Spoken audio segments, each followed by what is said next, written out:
ನಿಮ್ಮ ಖಾತೆಯಲ್ಲಿ NPCI linking ಆಗಿದೆಯಾ ಇಲ್ಲವಾ ಅನ್ನೋದು ಗೊತ್ತಿಲ್ವಾ? ಹಾಗಾದರೆ ನಿಮಗೊಂದು ಯೋಜನೆಯ ಚಿಂತೆ ಕಾಡ್ತಾ ಇದೆಯಾ? ಸರ್ಕಾರದ ಯೋಜನೆಗಳಿಂದ ಬರೋ ಡಿ.ಬಿ.ಟಿ ನಿಮ್ಮ ಖಾತೆಗೆ ಬರಬೇಕಂದ್ರೆ ಆಧಾರ್ ಸೀಡಿಂಗ್, NPCI ಮ್ಯಾಪಿಂಗ್ ಸರಿಯಾಗಿದೆ ಅಂತ ಬ್ಯಾಂಕ್ ಲಿಂಕ್ ಮೊಬೈಲ್ನಲ್ಲಿ ನೋಡಿಕೊಳ್ಳಬಹುದು. ಈ ವಿಡಿಯೋದಲ್ಲಿ ಹೇಗೆ ಅಂತ ಕೊನೆವರೆಗೂ ನೋಡಿ. ಮೊದಲು ಗೂಗಲಲ್ಲಿ NPCI ಆಧಾರ್ ಲಿಂಕಿಂಗ್ ಅಂತ ಕ್ಲಿಕ್ ಮಾಡಿ.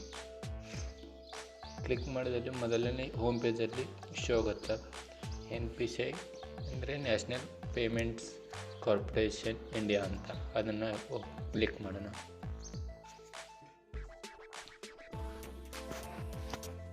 ನಂತರ NPCI ಓಪನ್ ಬರುತ್ತೆ.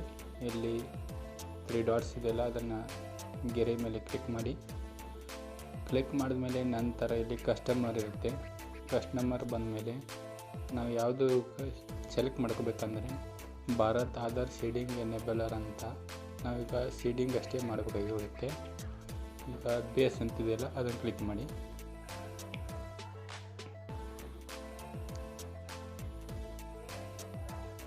ಸ್ವಲ್ಪ ಸರ್ವರ್ ಇಶ್ಯೂ ಇದೆ, ಲೋಡಿಂಗ್ ಪ್ರಾಬ್ಲಮ್ ಆಗುತ್ತೆ, ಓಪನ್ ಆಗುತ್ತೆ.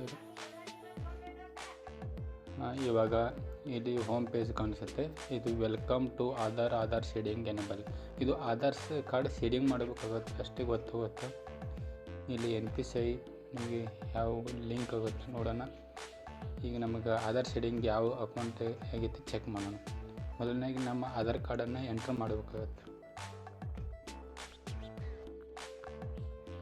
ಸೀಡಿಂಗ್ ಅಥವಾ ನೀವು ಆ ಅಕೌಂಟ್ ಸೀಡಿಂಗ್ ಬೇಡ ಅಂದರೆ ನಿಮ್ಗೆ ಯಾವುದಾದ್ರೂ ಅಕೌಂಟ್ ನಮಗೆ ಬೇಡ, ಯಾವುದು ಹಣ ಲಿಂಕ್ ಆಗಬಾರ್ದು ಅಂತಂದ್ರೆ ಸೀಡಿಂಗ್ ಮಾಡ್ಕೋಬೋದು. ಈಗ ಸೀಡಿಂಗ್ ಇತ್ತಂದ್ರೆ ಈಗ ನಿಮ್ಗೆ ಇದೇ ಸೇಮ್ ಅಕೌಂಟ, ಸೇಮ್ ಬೇರೆ ಅಕೌಂಟ್ ನಂಬರ್ ಚೇಂಜ್ ಮಾಡಬೇಕಾಗಿತ್ತಂದ್ರೆ moment same bank with another account ಇಡಬೇಕು. ನಿಮಗೆ ಅಕೌಂಟು ಬೇರೆ ಬ್ರ್ಯಾಂಚು, ಈಗ ನಮ್ಮದು SBI ಇರುತ್ತೆ, ನೀವು ಯೂನಿಯನ್ ಬ್ಯಾಂಕು, ಕೆನರಾ ಬ್ಯಾಂಕು ಬೇರೆ ಬ್ಯಾಂಕಿಗೆ ಸೇರಿಂಗ್ ಮಾಡಬೇಕಾಗಿರ್ತಾರೆ. Movement from one bank to other bank click ಮಾಡಬೇಕು. ನಮಗೀಗ ಮೂವ್ಮೆಂಟ್ ಅಂದರೆ ಸೇಮ್ ಬ್ಯಾಂಕ್ ಎಂದರ್ ಅಕೌಂಟ್ ಅಂತಿದೆಯಲ್ಲ, ಮೂವ್ಮೆಂಟ್ ಕ್ಲಿಕ್ ಮಾಡೋಣ. ಕ್ಲಿಕ್ ಮಾಡಿದ್ಮೇಲೆ ಆಧಾರ್ ಕಾರ್ಡ್ ಎಂಟ್ರ್ ಹಾಕಿ. ಒಂದು ಸೇರಿ ಮತ್ತೆ ರಿಪೀಟ್ ಕನ್ಫರ್ಮ್ ಅಕೌಂಟ್ ನಂಬರ್ ಹಾಕೋಣ. ಈಗ ವೆರಿಫಿಕೇಷನ್ ಕ್ಲಿಕ್ ಮಾಡಿ ಇಲ್ಲಿ ಕ್ಯಾಪ್ಚರ್ ಕೋಡ್ ಹಾಕೋಣ. ಕ್ಯಾಪ್ಚರ್ ಕೋಡ್ ಹಾಕಿದ ನಂತರ ಸಬ್ಮಿಟ್ ಕೊಟ್ಬಿಡೋಣ. ಸಬ್ಮಿಟ್ ಕೊಟ್ಟರೆ ನೀವು ಆಗಲೇ ನಾನು ಮಿಸ್ ಮಾಡಿದ್ದದನ್ನು. ಈಗ ಪ್ಲೀಸ್ ಸೆಲೆಕ್ಟ್ ಐಟಮ್ ಅಂತ ಲಿಸ್ಟಲ್ಲಿ ಇರೋದಲ್ಲ, ನಿಮ್ಗೆ ಯಾವ ಬ್ಯಾಂಕಲ್ಲಿ ಲಿಸ್ಟಲ್ಲಿ ಇರುತ್ತೆ ಇಲ್ಲಿ ಕೊಟ್ಟಿರ್ತಾರೆ, ನೀವು ಸೆಲೆಕ್ಟ್ ಮಾಡ್ಕೋಬೇಕು.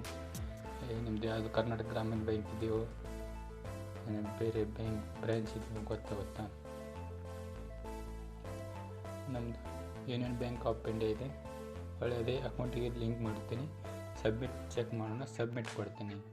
ಟರ್ಮ್ಸ್ ಆ್ಯಂಡ್ ಕಂಡೀಷನ್ ಇರುತ್ತೆ, ನೀವೆಲ್ಲ ಕೇರ್ಫುಲ್ಲಾಗಿ ಓದಿ ಅಥವಾ ಕಂಟಿನ್ಯೂ ಅಗ್ರಿ ಕೊಡಿ. ಆವಾಗ ಒಂದು ನಿಮ್ಮ ಮೊಬೈಲ್ ನಂಬರ್ಗೆ OTP ಬರುತ್ತೆ, ಎಂಟರ್ ಮಾಡಿ ಅದಕ್ಕೆ ಕನ್ಫರ್ಮ್ ಕೊಟ್ಟುಬಿಡಿ. ಕನ್ಫರ್ಮ್ ಕೊಟ್ಟು your Aadhaar card is currently mapped. ನಮ್ಮದು ಆಲ್ರೆಡಿ ಮ್ಯಾಪಿಂಗ್ ಆಗೈತಿ. Please click proceed union bank. Mapping ಆಗೈತೆ ಅಂತ ತೋರಿಸುತ್ತೆ. ಕನ್ಫರ್ಮ್ ಆಗಿ ಯೂನಿಯನ್ ಬ್ಯಾಂಕಿಗೆ ಲಿಂಕ್ ಆಗೈತೆ, ಕನ್ಫರ್ಮ್ ಕೊಟ್ಟುಬಿಡೋಣ. ಇವಾಗ ಲೋಡಿಂಗ್ ತೋರಿಸಿದೆ. Aadhaar card seeding is pending status, kindly check after some time ಅಂತಿದೆ. ಈಗ ನಮ್ಮ ರೆಫರೆನ್ಸ್ ನಂಬರ್ ಐತಿ, ಬೇಕಾದ್ರೆ ರೆಫರೆನ್ಸ್ ನಂಬರ್ ಇಟ್ಕೊಂಡು ಸ್ಕ್ರೀನ್ಶಾಟ್ ಇಟ್ಕೊಳ್ಳಿ. ಮತ್ತು ನೀವು ಒಂದು 5 ನಿಮಿಷ ಬಿಟ್ಟು ಓಪನ್ ಮಾಡಿ, ಆವಾಗ ಸ್ಟೇಟಸ್ ಚೆಕ್ ಮಾಡ್ಬೋದು. ಆ ಸ್ಟೇಟಸ್ ಹೇಗೆ ಚೆಕ್ ಮಾಡೋದು ಅದನ್ನು ಹೇಳ್ತೀನಿ, ಅಷ್ಟೇ. ಒಂದು 5 ನಿಮಿಷ. ಇದನ್ನ ಯಾಕೆ ಖಾತೆ ಮಾಡಬೇಕಾಗಂದ್ರೆ ನಮ್ಮ ಹಣ ಬೇರೆ ಇನ್ನೂ ಯಾಕೆ ಬಂದಿಲ್ಲ ಅಂತ ಯೋಚನೆ ಮಾಡೋದು ಬಿಟ್ಟು ಡಿ.ಬಿ.ಟಿ ಹಣ ಯಾವುದೋ ಸರ್ಕಾರದ ಬ್ಯಾಂಕ್ ಖಾತೆ, ಗೃಹಲಕ್ಷ್ಮಿ ಹಣ ಆಗಿರ್ಬೋದು, ಪ್ರಧಾನಮಂತ್ರಿ ಸಮ್ಮಾನ್ ಯೋಜನೆ ಆಗಿರ್ಬೋದು, ಮತ್ತು ನಮ್ಮದು ಗ್ಯಾಸ್ ಸಬ್ಸಿಡಿ ಹಣ ಬರುತ್ತಲ್ಲ, ಹಿಂಗೆ ಯಾವುದೋ ಸರ್ಕಾರಿ ಯೋಜನೆಗಳ ಬರೋ ಡಿ.ಬಿ.ಟಿ ಹಣ ನಮ್ಮ ಖಾತೆಗೆ ಸೀಡಿಂಗ್ ಮಾಡ್ಕೊಳಕ್ಕೆ NPCI ಮ್ಯಾಪಿಂಗ್ ಮಾಡ್ಕೋಬೇಕು. ಅದಕ್ಕೆ ಲಿಂಕ್ ಮಾಡೋದನ್ನು ನಾನು ಹೇಳ್ತಾಯಿದ್ದೀನಿ. ಇದು ಎಲ್ಲರಿಗೂ ಲಿಂಕ್ ಮಾಡಿದ್ರೆ ಚೆಕ್ ಮಾಡಬೇಕು, ಅದೆಲ್ಲ ನಿಮ್ಮ ಮೊಬೈಲ್ದಾಗೆ ಇರುತ್ತೆ. ಸುಮ್ಮನೆ ಅಲ್ಲಿ ಇಲ್ಲಿ ಎಲ್ಲಿ ಹೋಗಬೇಕಾಗಿಲ್ಲ. ಅದು ಲೋಡಿಂಗು ಪೂರ್ಣ ಆದಮೇಲೆ ಈಗ ಶೋ ಆಗುತ್ತೆ. ಹೊಳ್ಳಿ ಮತ್ತೆ ಒ ಟಿ ಪಿ ಬರುತ್ತೆ.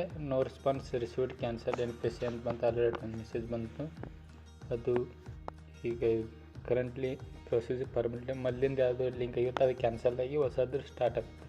ಆವಾಗ ನಾವು ಮತ್ತೆ ಹೋಮ್ ಪೇಜಿಗೆ ಹೋಗೋಣ, ಚೆಕ್ ಮಾಡೋಣ ಮ್ಯಾಪಿಂಗ್ ಎಲ್ಲಿ ಆಗಿದೆ ಎಲ್ಲೋ ಪೆಂಡಿಂಗ್ ಕೂತಿತ್ತು ಅಂತ. ಆಧಾರ್ ಮ್ಯಾಪ್ ಸ್ಟೇಟಸ್ ಚೆಕ್ ಮಾಡೋಣ.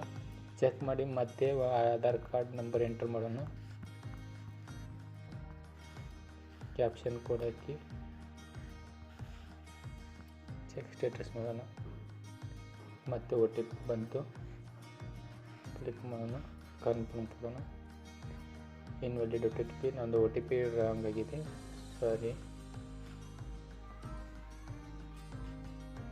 ಈಗ ಶೋ ಆಗಿದೆ ನೋಡಿ ನಮ್ಮದು ಯಾವ ಬ್ಯಾಂಕಿಗೆ ಲಿಂಕ್ ಆಗಿದೆ ಅಂತ. ಯೂನಿಯನ್ ಬ್ಯಾಂಕಿಗೆ ಲಿಂಕ್ ಆಗಿದೆ. ಈಗ ಆಧಾರ್ ಮ್ಯಾಪ್ ಸ್ಟೇಟಸ್ ಈಗ ತೋರಿಸ್ತಾ ಇದೆಯಲ್ಲ. ಈಗ ನಾವು ಯಾವ ಬ್ಯಾಂಕಿಗೆ ಲಿಂಕ್ ಆಗಿದೆ ಅಂತ ಚೆಕ್ ಮಾಡ್ಕೋಬೋದು. ಇದೇ ರೀತಿ ನೀವು ಚೆಕ್ ಮಾಡಿ ಮೊಬೈಲಲ್ಲಿ ನೋಡ್ಕೋಬೋದು. ಇಲ್ಲಿ ಕಂಪ್ಯೂಟರ್ ಸೆಂಟ್ರ್, ಆನ್ಲೈನ್ ಸೆಂಟ್ರಲ್ಲಿ ಹೋಗೋದು ನಿಮ್ಮದು ಸಮಯ ಉಳಿಸುತ್ತೆ. ಇನ್ನೊಂದು ಇದು ಅಲ್ಲಿ ಲಿಂಕ್ ಓಪನ್ ಮಾಡಿ 2 ನಿಮಿಷ ಇರ್ತಿದ್ದು, ಅಲ್ಲಿ 2 ನಿಮಿಷ ಇರ್ತವೆ. ಹೊಳೆ ಲಾಗಿನ್ ಮಾಡ್ಕೋಬೋದು. ಬೇಕಾದರೆ ಒಂದಿಷ್ಟೇ ಮುಗಿಯುತ್ತೆ. ನಮಗೆ ಬೇಕಾಗಿರೋದು ಮ್ಯಾಪಿಂಗ್ ಸ್ಟೇಟಸ್ ಚೆಕ್ ಬೇಕಾಗಿತ್ತು. ಅಕೌಂಟ್ ಯಾವ ಬ್ಯಾಂಕಿಗೆ ಲಿಂಕ್ ಆಗಿದೆ ಅಂತ ಅಷ್ಟೇ ಬೇಕಾಗಿತ್ತು, ಕೊಟ್ಟಿದ್ದೇನೆ. RVK ಅಪ್ಡೇಟ್ ಕನ್ನಡ ಚಾನಲ್ಸ್ಗಾಗಿ ಸಬ್ಸ್ಕ್ರೈಬ್ ಮಾಡಿ.